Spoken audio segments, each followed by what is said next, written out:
Hello guys, hello all of you. हम आपको सूचना सहायक परीक्षा की तैयारी करा रहे हैं। जिस सीरीज में हमने प्रोग्रामिंग वाला पोर्शन स्टार्ट किया है, प्रोग्रामिंग फंडामेंटल इंक्लूडिंग सी।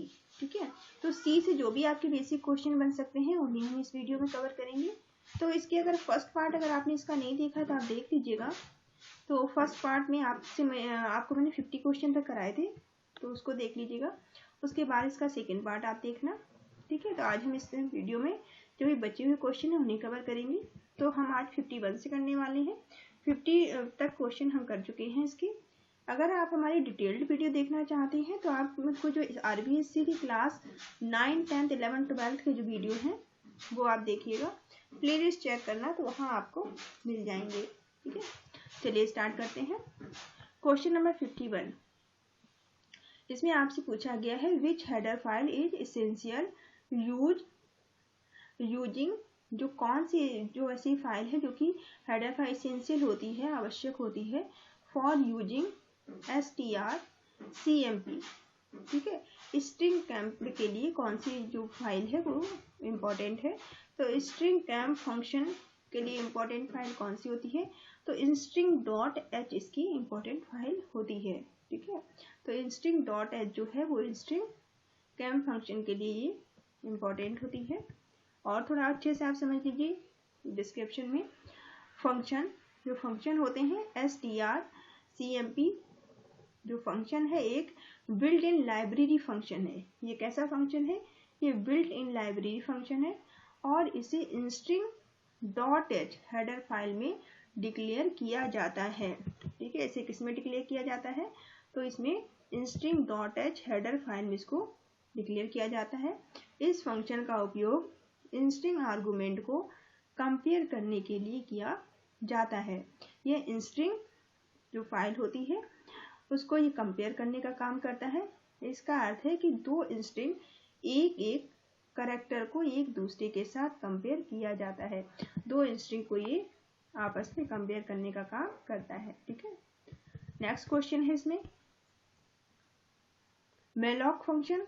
अब malloc फंक्शन का कार्य क्या होता है, malloc function use by डायमेटिक allocation is available in which header file. तो malloc फंक्शन का इस्तेमाल जो किया जाता है, कह रहे हैं कि डायनेमिक आवंटन में उपयुक्त malloc फंक्शन किस हेडर फाइल में उपलब्ध होता है। तो malloc फंक्शन किस हेडर फाइल में उपलब्ध होता है, तो ये आपका उपलब्ध होता है stdlib.h फाइल में। ठीक है, ये LIB का मतलब लाइब्रेरी फाइल है। तो यहाँ और अच्छे से आप समझ लीजिए कि इसी सी प्रोग्रामिंग में डायमेटिक मेमोरी एलोकेशन, ठीक है, जो डायनेमिक मेमोरी एलोकेशन होती है सी के अंदर, ठीक है, सी के अंदर जो डायनेमिक मेमोरी एलोकेशन के नाम से जाना जाता है, मेमोरी को डायनेमिकली एलोकेट किया जाता है। इसे मेमोरी कैसे एलोकेट, इसमें मेमोरी को डायनेमिकली एलोकेट करने के लिए लाइब्रेरी फंक्शन malloc का इस्तेमाल किया जाता है। malloc के साथ calloc और readloc फंक्शन को यूज किया जाता है और फ्री का उपयोग किया जाता है। ये सारे फंक्शन आपको याद रखने हैं कि कौन कौन से फंक्शन यूज किया जाते हैं, malloc फंक्शन, calloc फंक्शन और readloc फंक्शन और फ्री का उपयोग किया जाता है। इन फंक्शन को stdlib.h हेडर फाइल में डिफाइन किया जाता है। malloc का पूरा नाम क्या होता है, मेमोरी एलोकेशन। ठीक है, malloc का पूरा नाम क्या है, मेमोरी एलोकेशन। आपको पूरा नाम ही पता होना चाहिए। नेक्स्ट क्वेश्चन है इसमें file manipulation function in C are available in which header file. ठीक है, तो कह रहे हैं सी के अंदर जो सी में फाइल मैनिपुलेशन फंक्शन किस हेडर फाइल में होता है। तो सी के अंदर जो फाइल मैनिपुलेशन फंक्शन है ये आपका files.h में होता है। ठीक है, किसमें होता है, files.h में। फाइल बाइट्स का एक लोकेशन है। फाइल क्या है, बाइट्स का एक लोकेशन है जो सेकेंडरी मेमोरी डिवाइस जैसे कि डिस्क पर स्टोर होता है। सी लैंग्वेज में फाइल्स पर किसी भी प्रकार के ऑपरेशन करने के लिए फाइल मैनिपुलेशन फंक्शन का उपयोग किया जाता है। ठीक है, तो फाइल मैनिपुलेशन फंक्शन का किसमें उपयोग किया जाता है? तो ये फाइल पर किसी भी प्रकार के ऑपरेशन करने के लिए फाइल मैनिपुलेशन फंक्शन का उपयोग होता है। इसके लिए studio.h हेडर फाइल का उपयोग किया जाता है। कौन सी फाइल उपयोग होती है? Header file studio.h। Next question है आपको इसमें पूछा गया है C supports how many basic looping construct. जो C है वो कितने बेसिक लूपिंग कॉन्स्ट्रक्ट को सपोर्ट करता है। ठीक है, तो कितनों को ये सपोर्ट करता है? ये 3 को सपोर्ट करता है। ठीक है, 3 कौन कौन से हो सकते हैं? लूप होते हैं, while loop, do while loop और फॉर लूप। ठीक है, ये 3 लूप को सपोर्ट करता है। फॉर लूप आप सब जानते होंगे, while loop, do while loop और फॉर लूप को इसी सपोर्ट करता है। नेक्स्ट क्वेश्चन है A statement differ from expression by terminating with a। ठीक है, कह रहे हैं कि एक कथन डैश से समाप्त करके व्यंजक के भिन्न होता है। ठीक है, तो कौन सा फंक्शन ही हो सकता है? ये आपका टर्मिनेट। आप सिंपल समझ लीजिए, टर्मिनेटर जो होता है वो हमने पहले भी देखा था कि आप टर्मिनेटर करते हैं सेमी कॉलन से। ठीक है, तो एक स्टेटमेंट को एक्सप्रेशन में अलग होती है। एक स्टेटमेंट होता है, एक स्टेटमेंट एक एक्सप्रेशन से अलग होता है। यह आमतौर पर वैल्यू की बजाय इफेक्ट के लिए इवेल्यूट की जाती है। अधिकांश स्टेटमेंट में एक सेमी कॉलन के साथ बंद किया जाता है। स्टेटमेंट को सेमी कॉलन के साथ क्या किया जाता है? बंद किया जाता है। नेक्स्ट क्वेश्चन इसमें है what should be the expression return value for a do while to terminate। ठीक है, कह रहे हैं कि what should be the expression, क्या एक्सप्रेशन होनी चाहिए रिटर्न वैल्यू के लिए do while for terminate। ठीक, do while को टर्मिनेट करने के लिए तो इसका होगा 0। ठीक है, do while लूप किसी कोड को कंडीशन के पूरा होने तक उस कोड को दोहराता है। ठीक है, कोई भी लूप होगा तो कंडीशन पूरी होने तक वो रिपीट होता है। इसकी विशेषता है कि ये लूप इस कोड को एक बार जरूर दोहराता है, चाहे कंडीशन ट्रू हो या फिर कंडीशन आपकी फॉल्स हो। डू वाइल को टर्मिनेट करने के लिए एक्सप्रेशन वैल्यू 0 का उपयोग किया जाता है। आई होप आपको ये क्लियर हो रहे होंगे। ये बेसिक क्वेश्चन है, बहुत ज़्यादा प्रोग्रामिंग आपसे नहीं पूछी जाएगी, आपसे बेसिक क्वेश्चन ही पूछे जाएंगे। Which among the following is a unconditional control statement. ठीक है, अनकंडीशनल स्टेटमेंट कौन सा होता है? ठीक है, तो यहाँ पर आपके अनकंडीशनल स्ट्रक्चर पूछा गया है आपसे, तो वो कौन सा होगा? तो गो टू जो है वो आपका अनकंडीशनल स्ट्रक्चर है। ठीक है, और अच्छे समझ लीजिए आप, गो टू सी भाषा में एक जंपिंग स्टेटमेंट है। गो टू क्या है? सी भाषा में एक जंपिंग स्टेटमेंट है तथा अनकंडीशनल कंट्रोल स्टेटमेंट है। ठीक है, ये जंपिंग स्टेटमेंट या फिर अनकंडीशनल स्टेटमेंट होता है गो टू, जो प्रोग्राम के कंट्रोल को एक स्टेटमेंट से दूसरे स्टेटमेंट में ट्रांसफर करता है। ठीक है, where level is defined go to, जहाँ पर भी लेवल गो टू डिफाइन किया जाता है, एक ही ब्लॉक के भीतर प्रोग्राम को ट्रांसफर करने का ये काम करता है। ठीक है, नेक्स्ट क्वेश्चन है कंटिन्यू स्टेटमेंट इज यूज्ड। अब कंटिन्यू स्टेटमेंट का इस्तेमाल क्यों किया जाता है? तो ये to go to next iteration in a loop, loop में नेक्स्ट इटरेशन में जाने के लिए, लूप में अगले पुनरावृत्ति पर जाने के लिए हम कंटिन्यू स्टेटमेंट का इस्तेमाल करते हैं। सी के अंदर, सी लैंग्वेज में कंटिन्यू स्टेटमेंट लूप की शुरुआत में प्रोग्राम कंट्रोल को लाने के लिए प्रयोग किया जाता है। किस लिए प्रयोग किया जाता है? प्रोग्राम कंट्रोल को लाने के लिए उपयोग किया जाता है। कंटिन्यू स्टेटमेंट लूप के अंदर कोड की कुछ लाइनों को छोड़ देता है और अगले लिटरेशन पर चला जाता है। ठीक है, नेक्स्ट क्वेश्चन है, इसमें आपसे पूछा गया है which of the following header file is required for str copy function. ठीक है, str कॉपी फंक्शन के लिए कौन सी आपकी हेडर फाइल की जरूरत होगी, तो इसके लिए आपकी इसके लिए भी string.h की जरूरत होगी। ठीक है, str कॉपी का पूरा नाम इंस्ट्रिंग कॉपी है। ठीक है, इंस्ट्रिंग कॉपी इसका पूरा नाम है। इस फंक्शन का उपयोग एक इंस्ट्रिंग वेरिएबल या इंस्ट्रिंग कांस्टेंट को कॉपी करने के लिए किया जाता है। इस फंक्शन के लिए आवश्यक हेडर फाइल्स string.h का उपयोग किया जाता है। नेक्स्ट क्वेश्चन है question number 60। The meaning of convention character for data input. कह रहे हैं डेटा इनपुट के लिए कन्वर्जन कैरेक्टर का क्या अर्थ है। ठीक है, इसका क्या मतलब है, तो इसका मतलब है कि data item is a short integer. Data item एक छोटे पूर्णांक होते हैं। ठीक है, तो data item is a short integer होते हैं। नेक्स्ट क्वेश्चन है 61। Which operator in C is called ternary operator. C के अंदर टर्नरी ऑपरेटर कौन सा है। ठीक है, तो टर्नरी ऑपरेटर कौन सा होता है सी के अंदर, ये आपका क्वेश्चन मार्क होता है। कंप्यूटर प्रोग्रामिंग में क्वेश्चन मार्क और कॉलन एक टर्नरी ऑपरेटर है जो कि कई प्रोग्रामिंग लैंग्वेज में बेसिक कंडीशनल एक्सप्रेशन के सिंटैक्स का पार्ट होता है।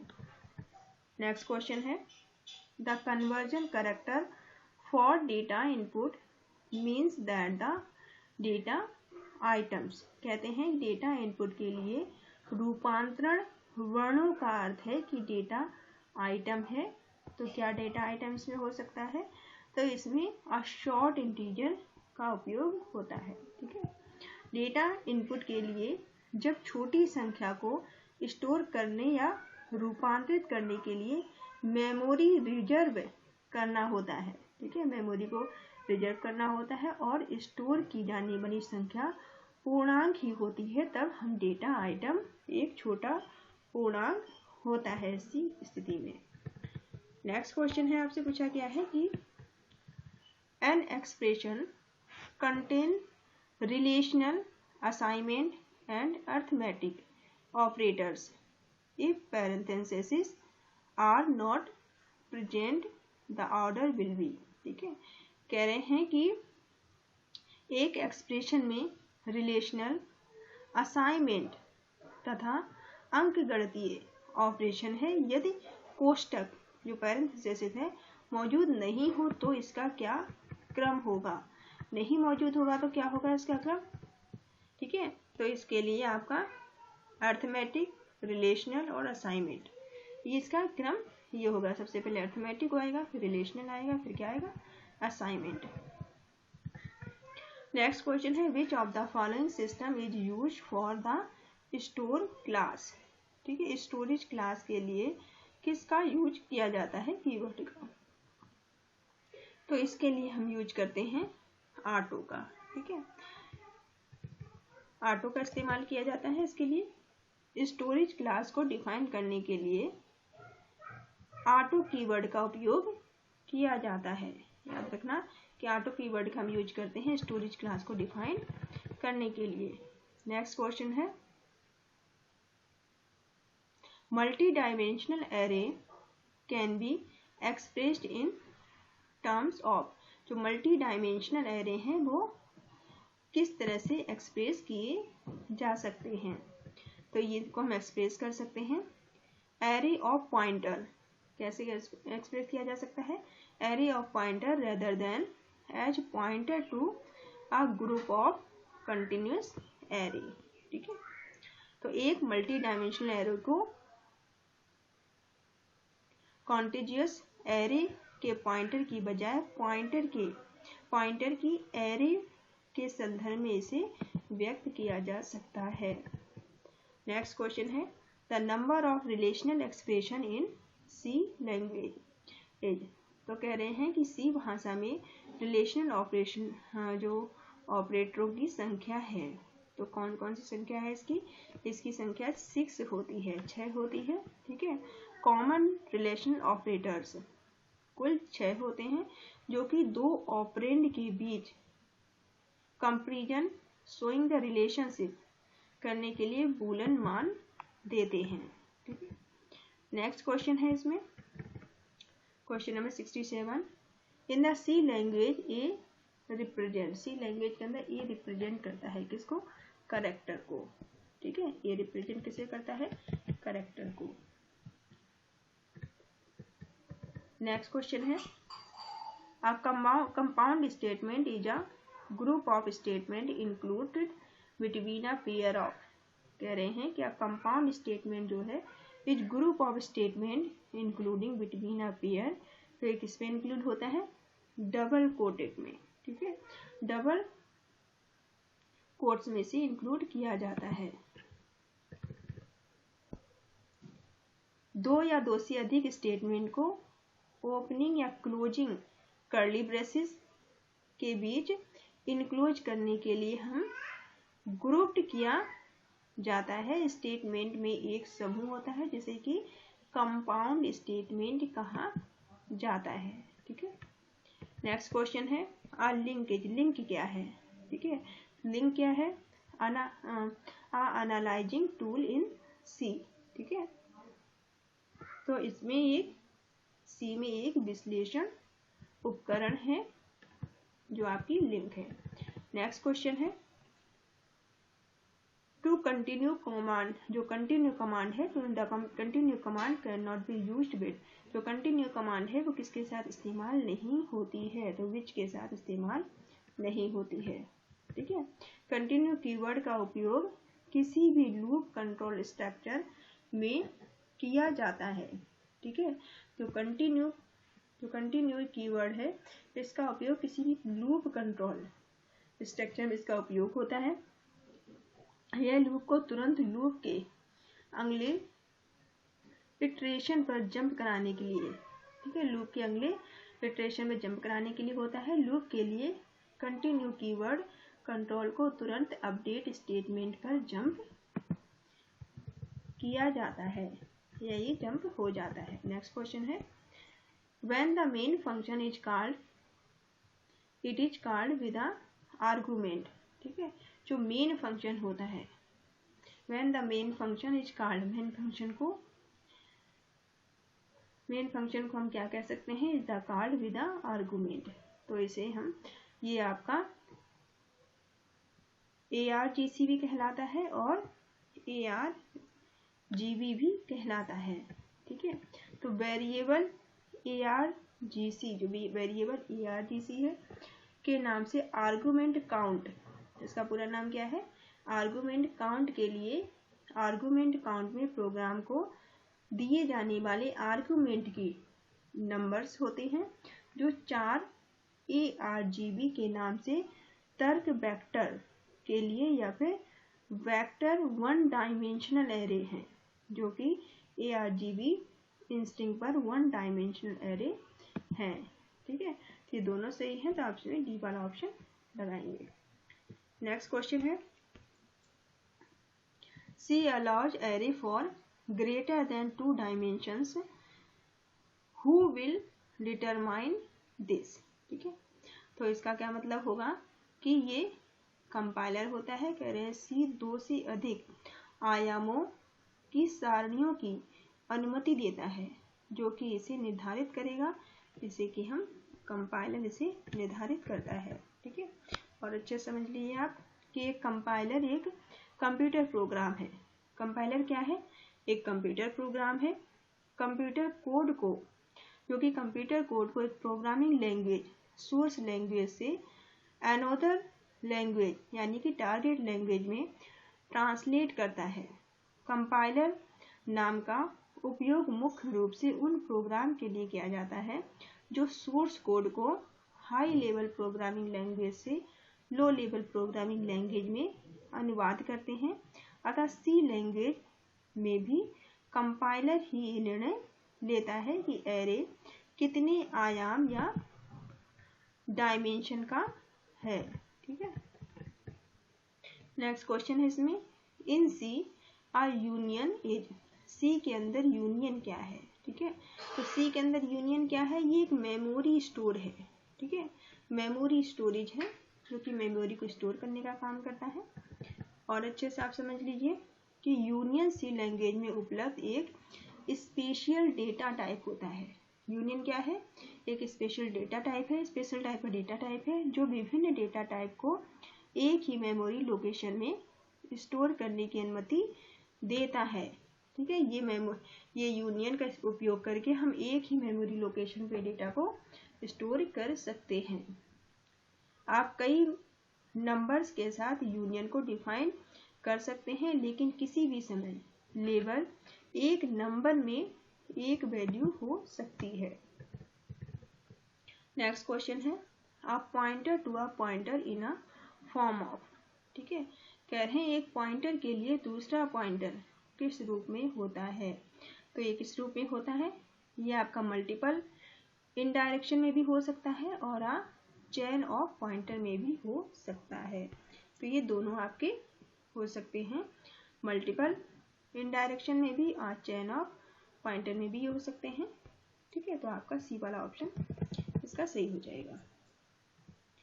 और थोड़ा इसको डिटेल में आप समझ लीजिए कि एक पॉइंटर के लिए पॉइंटर मल्टीपल इन डायरेक्शन या पॉइंटर्स की चेन का एक रूप है जो कि नॉर्मली एक पॉइंटर में एक वेरिएबल का एड्रेस होता है।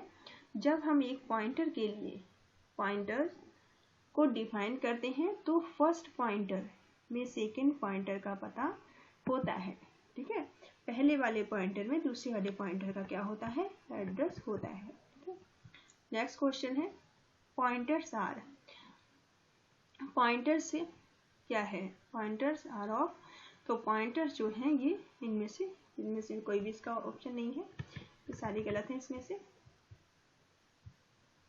यहाँ थोड़ा सा डिस्ट्रक्शन में समझ लीजिए कि एक पॉइंटर एक वेरिएबल जिसका वैल्यू किसी अन्य वेरिएबल का एड्रेस है, ठीक है। एक पॉइंटर एक वेरिएबल जिसकी वैल्यू किसी और पॉइंटर यानी कि वेरिएबल का एड्रेस होती है, यानी कि मेमोरी लोकेशन का डायरेक्ट एड्रेस किसी भी वेरिएबल या कांस्टेंट की तरह आपको किसी भी वेरिएबल एड्रेस को स्टोर करने के लिए इसका उपयोग करने से पहले एक पॉइंटर घोषित करना होता है, ठीक है। नेक्स्ट क्वेश्चन है इसमें, the maximum number of element in a array declaration int A5 bracket के अंदर और फिर A8, तो कह रहे हैं मैक्सिमम नंबर इसमें से क्या होंगे, ठीक है। तो इसमें कितना होगा, 35 इसमें मैक्सिमम होगा। यदि सारणी का आकार प्रारंभकर्ताओं की संख्या में कम व एरे का आकार ऑटोमेटिकली रूप में बढ़ाया जा सकता है। एरे का आकार हम बढ़ा सकते हैं, यहाँ पे एरे का आकार आपको दिखाया गया है। नेक्स्ट क्वेश्चन है, if the size of array is less than number of initialize then, ठीक है, कह रहे हैं कि यदि सारणी का आकार प्रारंभकर्ताओं की संख्या से कम है तो क्या होगा, ठीक है। तो फिर क्या होगा, इसका extra value are being ignore, जो वैल्यू एक्स्ट्रा हो जाएगी, ज़्यादा हो जाएगी, उसे ये क्या करेगा, इग्नोर कर देगा, हटा देगा। नेक्स्ट क्वेश्चन है, array subscript in a C always start at, कह रहे हैं एरे में सबस्क्रिप्ट हमेशा डैश से शुरू होती है। सबस्क्रिप्ट किससे शुरू होती है हमेशा, तो ये हमेशा ही आपकी 0 से शुरू होती है। जब एक एरे डिक्लेयर किया जाता है तो कंपाइलर पूरे एरे को स्टोर करने के लिए मेमोरी को रिजर्व करता है या एलोकेट करता है। सी में सबस्क्रिप्ट हमेशा 0 और इंक्रीमेंट 1 से होती है, ठीक है। जब ये एरे की लोकेशन कैसे डिफाइंड होती है, आपने कोई भी नंबर दिया, ठीक है, आपने 3 नंबर दे दिया यहाँ पे एरे का, तो ये 0 से स्टार्ट करेगी, 0 1 2 और 3 इस तरह से लेगा, ठीक है। इसलिए इसकी जो स्टार्टिंग होती है वो 0 से होती है, फिर वो इंक्रीज करता जाता है। नेक्स्ट क्वेश्चन है, आ स्ट्रक्चर, स्ट्रक्चर क्या है, तो can not be read as a single entity, ये सिंगल एंटिटी की तरह नहीं इसे रीड किया जा सकता है। सी या C++ में structure user defined data type, structure कैसा है सी में भी और C++ में भी। जो स्ट्रक्चर है वो यूजर डिफाइंड डेटा टाइप है। आप याद रखेंगे कि यूजर डिफाइंड डेटा टाइप होता है स्ट्रक्चर। एक स्ट्रक्चर एक डेटा टाइप बनाती है जिसका उपयोग संभवतः विभिन्न प्रकार के आइटम को एक ही प्रकार में ग्रुप करने के लिए किया जाता है। ठीक है, तो आई होप ये आपको समझ में आए होंगे। इस वीडियो को यहीं तक रखते हैं। इसके बाकी के बचे हुए क्वेश्चन जो है आप नेक्स्ट वीडियो में देखिएगा। Thank you all of you, thank you for watching.